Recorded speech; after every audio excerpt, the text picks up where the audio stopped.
it sounds terrible, you see, that everything is going to die and pass away, and here you are, thinking that happiness, sanity, and security consist in clinging on to things which can't be clung to, and in any case there isn't anybody to cling to them. So that's the initial standpoint. But as soon as you really discover this and you stop clinging to change, then everything is quite different. It becomes amazing. And not only do all your senses become more wide awake, not only do you feel almost that you're walking on air, but you see finally that there is no duality, no difference between the ordinary world and the nirvana world. They're the same world, but what makes the difference is the point of view. And of course, if you keep identifying yourself with some sort of stable entity that sits and watches the world go by, you don't acknowledge your union, your inseparability from everything else that there is. You go by with all the rest of the things, but if you insist on trying to take a permanent stand, on trying to be a permanent witness of the flux, of course the separate observer, the thinker of the thoughts, is an abstraction which we create out of memory. We think of the self, the ego, rather, as a repository of memories, a kind of safety deposit box or record or filing cabinet place where all our experiences are stored. Now, that's not a very good idea. It's more that memory is a dynamic system, not a storage system. It's a repetition of rhythms. And these rhythms are all part and parcel of the ongoing flow of present experience. In other words, first of all, how do you distinguish between something known now and a memory? Actually, you don't know anything at all until you remember it. Because if something happens that is purely instantaneous, if a light flashes, or to be more accurate, if there is a flash lasting only 1/1,000,000th of a second, you probably wouldn't really experience it, because it wouldn't give you enough time to remember it. So in a way, all present knowledge is memory, because you look at something and for a while the rods and cones in your retina respond to that, and they do their stuff, jiggle, jiggle, jiggle. It's all vibration. And so as you look at things, they set up a series of echoes in your brain. And these echoes keep reverberating. But there is a way in which we distinguish between seeing somebody here now and the memory of having seen somebody else who is not here now, but whom you did see in the past, and you know perfectly well when you remember that other person's face, it's not an experience of the person being here. How is this? Because memory signals have a different cue attached to them than present time signals. They come on a different kind of vibration. Sometimes, however, the wiring gets mixed up and present experiences come to us with a memory cue attached to them. And then we have what is called a déjà vu experience. We are quite sure we've experienced this thing before. But the problem is that we don't see, don't ordinarily recognize, is that although memory is a series of signals with a special kind of cue attached to them so that we don't confuse them with present experience, they are actually all part of the same thing as present experience. They are all part of this constantly flowing life process, and there is no separate witness standing aside from the process, watching it go by. You're all involved in it.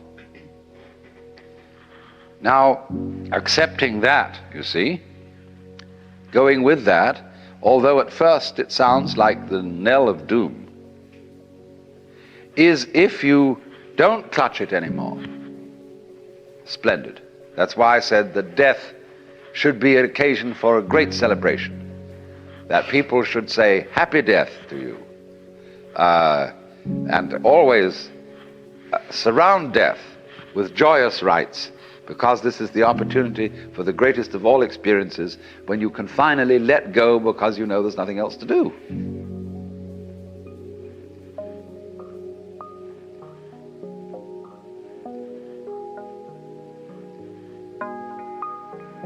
There was a kamikaze pilot who escaped because his plane that he was flying at an American aircraft carrier went wrong, and he landed in the water instead of hitting the plane, so he survived.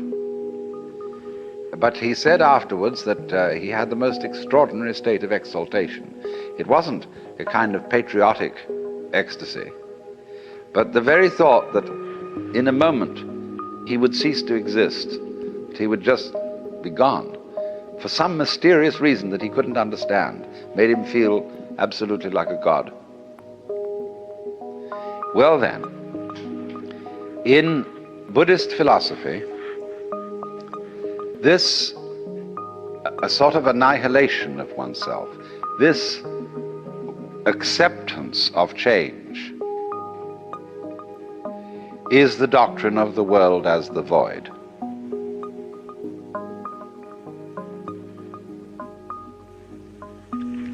And it is the doctrine of a whole class of literature which goes by this complex name, Prajna Paramita. Now, Prajna means wisdom. Paramita, for crossing over, for going beyond. There is a small Prajna Paramita Sutra, a big Prajna Paramita Sutra, and then there's a little short summary of the whole thing called the Hridaya, or Heart Sutra. And that is recited by Buddhists all over Northern Asia, Tibet, China, and Japan. And it contains the saying, that which is void is precisely the world of form, that which is form is precisely the void. Form is emptiness, emptiness is form, so on. And so it is supposed by scholars of all kinds who have a missionary background that the Buddhists are nihilists, that they teach that the world is really nothing, there isn't anything, and that there seems to be something is purely an illusion. But of course this philosophy is much more subtle than that. The main person who was responsible for developing and maturing this philosophy was Nagarjuna, and he lived about 200 AD. One of the most astonishing minds that the human race has ever produced. And the name of Nagarjuna's school of thought is Madhyamika, which means really the doctrine of the middle way. But it's sometimes also called the doctrine of emptiness, or Shunyavada, from the basic word shunya, or sometimes shunya has ta added on the end, and that ta means ness, emptiness.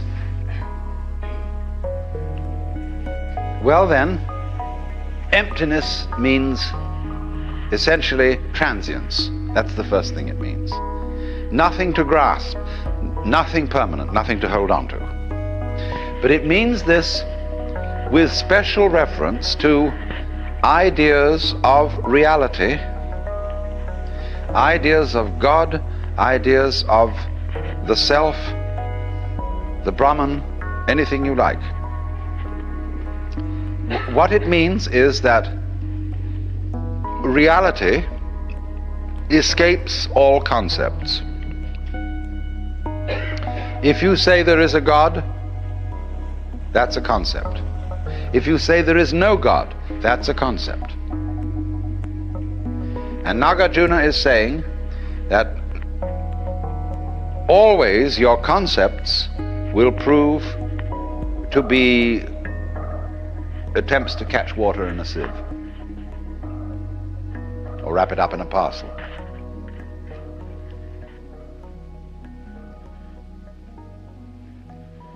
So he invented a method of teaching Buddhism which was an extension of the dialectic method that the Buddha himself first used.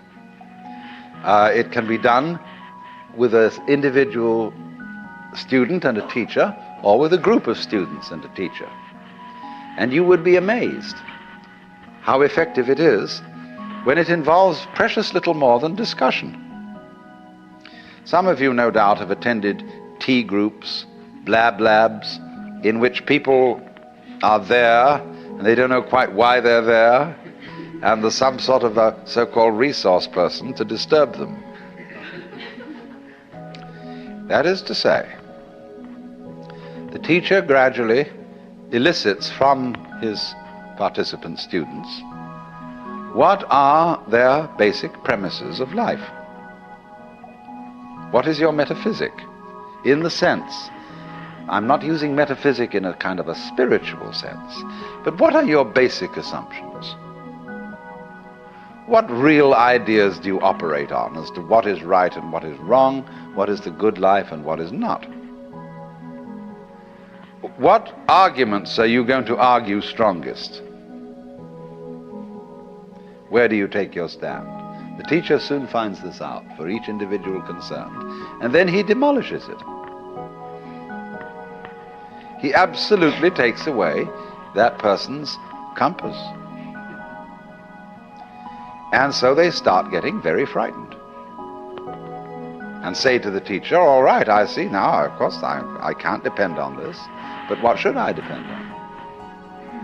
And unfortunately, the teacher doesn't offer any alternative suggestions, but simply goes on to examine the question, why do you think you have to have something to depend on? Now, this is kept up over quite a period, and the only thing that keeps the students from going insane is the presence of a teacher who seems to be perfectly happy, but is not proposing any ideas. He's only demolishing them. So we get finally, not quite finally, to the void, the shunya. And what then? When you get to the void, there is an enormous and unbelievable sense of relief. That's nirvana. Phew, as I gave a proper English translation of nirvana. Ah, great. So they are liberated, and yet they can't quite say why or what it is that they found out. So they call it the void. But Nagarjuna went on to say, you mustn't cling to the void. You have to void the void. And so the void of non-void is the great state, as it were, of Nagarjuna's Buddhism. But you must remember that all that has been voided, all that has been denied, are those concepts in which one has hitherto attempted to pin down what is real. In Zen Buddhist texts they say, you cannot nail a peg into the sky.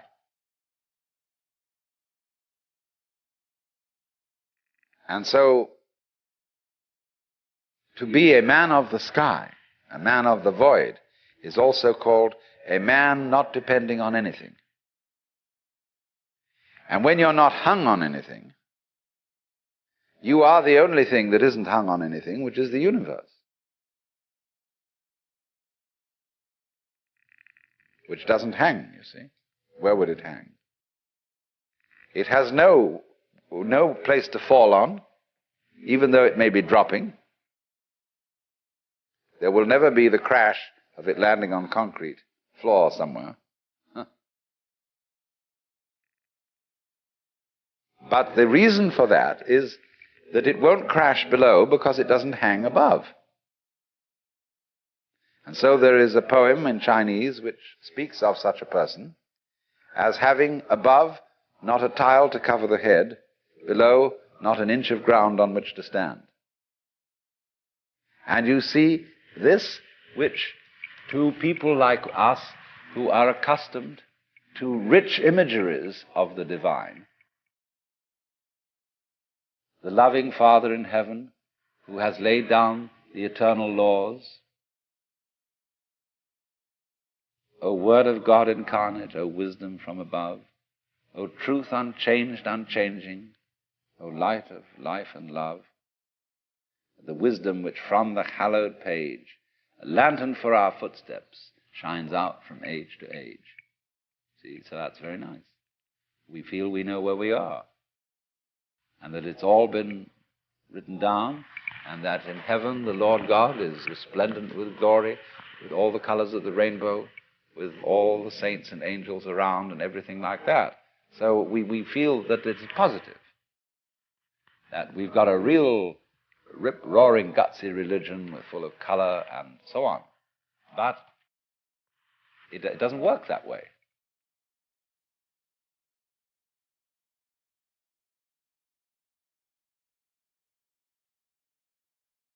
The more clear your image of God, the less powerful it is, because you're clinging to it.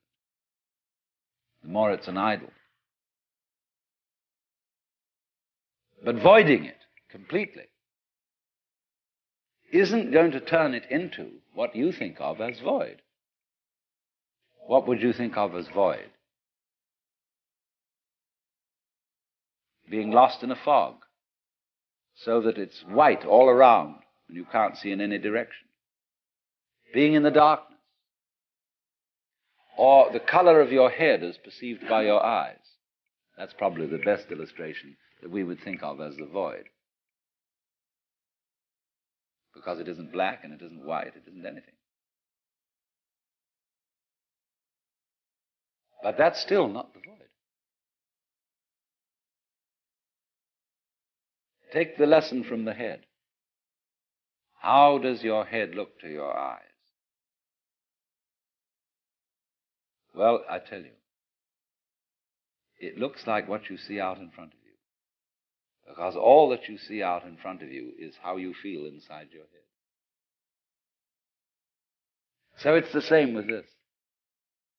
And so, for this reason, the great sixth patriarch, Huineng, in China, said that it was a great mistake for those who were practicing Buddhist meditation to try to make their minds empty.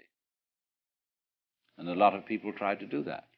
They sat down and tried to have no thoughts whatever in their minds. Not only no thoughts, but no sense experiences. So they'd close their eyes, they'd plug up their ears, and generally go in for sensory deprivation.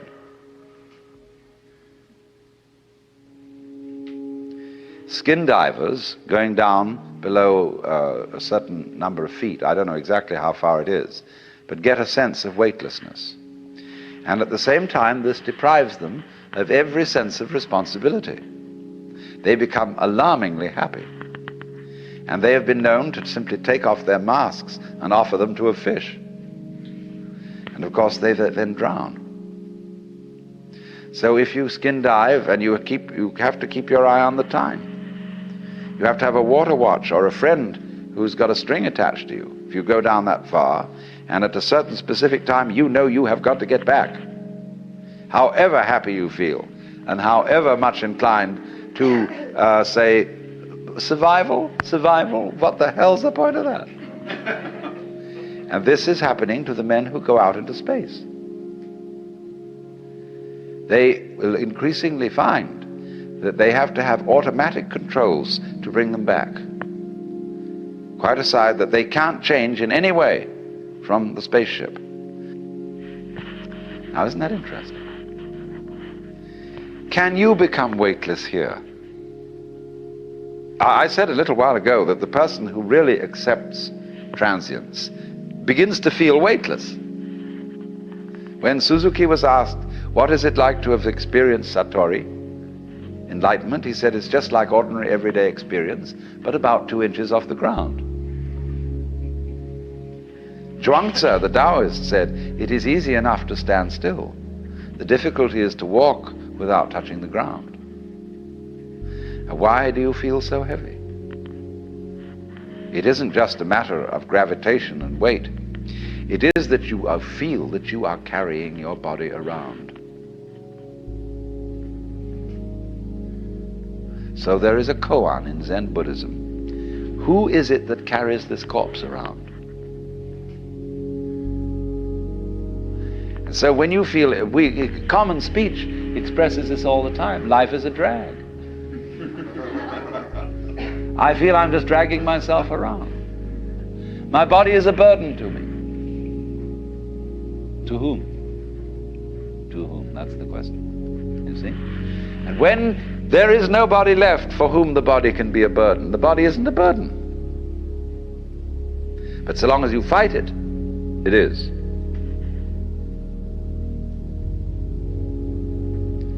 So then, when there is nobody left to resist the thing that we call change, which is simply another word for life, and when we dispel the illusion that we think our thoughts instead of being just a stream of thoughts, and that we feel our feelings instead of being just feelings, it's like saying, to feel the feelings is a redundant expression. It's like saying, actually, I hear sounds, for there are no sounds which are not heard. Hearing is sound. Seeing is sight. You don't see sights. Sightseeing is a ridiculous word. You could just say either sighting or seeing, one or the other, but sightseeing is nonsense. So we keep doubling our words, and this doubling is comparable to oscillation in an electrical system where there's too much feedback, where you remember in the old-fashioned telephone, where the receiver was separate from the mouthpiece, the transmitter. If you wanted to annoy someone who was abusing you on the telephone, you could make them listen to themselves by putting the receiver to the mouthpiece. But it actually didn't have that effect. It set up oscillation. It started to howl. It could be very, very hard on the ears. The same way, if you turn a television camera at the monitor, that is to say, the television set in the studio, the whole thing will start to jiggle. The visual picture will be of oscillation, like that. And the same thing happens here. When you get to think that you think your thoughts, the you standing aside the thoughts has the same sort of consequence as seeing double. And then you think, can I observe the thinker thinking the thoughts? Or I am worried. And I ought not to worry, but because I can't stop worrying, I'm worried because I worry. And you see where that can lead to. It leads to exactly the same situation that happens in the telephone, and that is what we call anxiety, trembling. But this discipline that we're talking about of Nagarjuna's abolishes anxiety, because you discover that no amount of anxiety makes any difference to anything that's going to happen.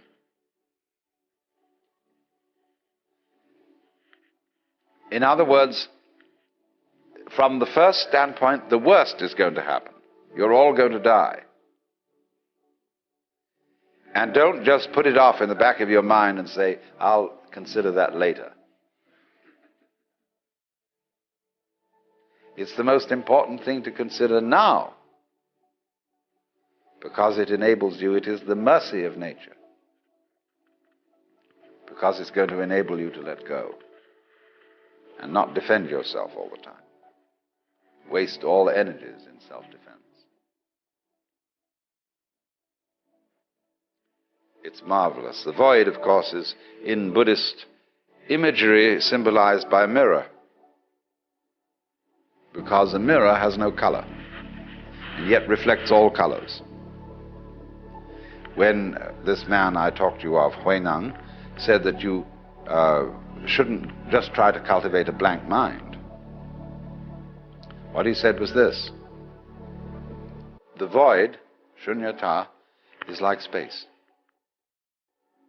Now, space contains everything: the mountains, the oceans, the stars, the good people and the bad people, the plants, the animals, everything. Now, the mind in us, the true mind, is like that. You will find that when Buddhists use the word mind, they mean space. See, space is your mind. It's very difficult for us to see that, because we think we're in space and look out at it. There are various kinds of space. There's visual space, distance. There is audible space, silence. There is temporal space, as we say, between times. There is musical space, so-called distance between intervals, or the intervals between tones, rather. Quite a different kind of space than temporal or visual space. There's tangible space. But all these spaces, you see, are the mind. They are the dimensions of consciousness. And so, this great space, which every one of us apprehends from a slightly different point of view, in which the universe moves, this is the mind.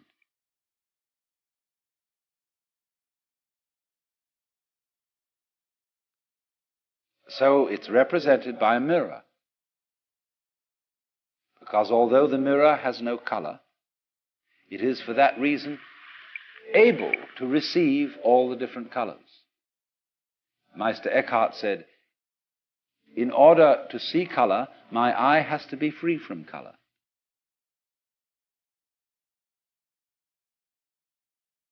So in the same way, in order not only to see, but also to hear, to think, to feel, you have to have an empty head.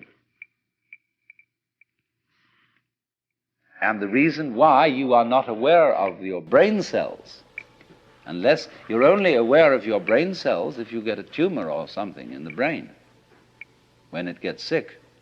But in the ordinary way, you're totally unconscious of your brain cells. They're void. And for that reason, you see everything else.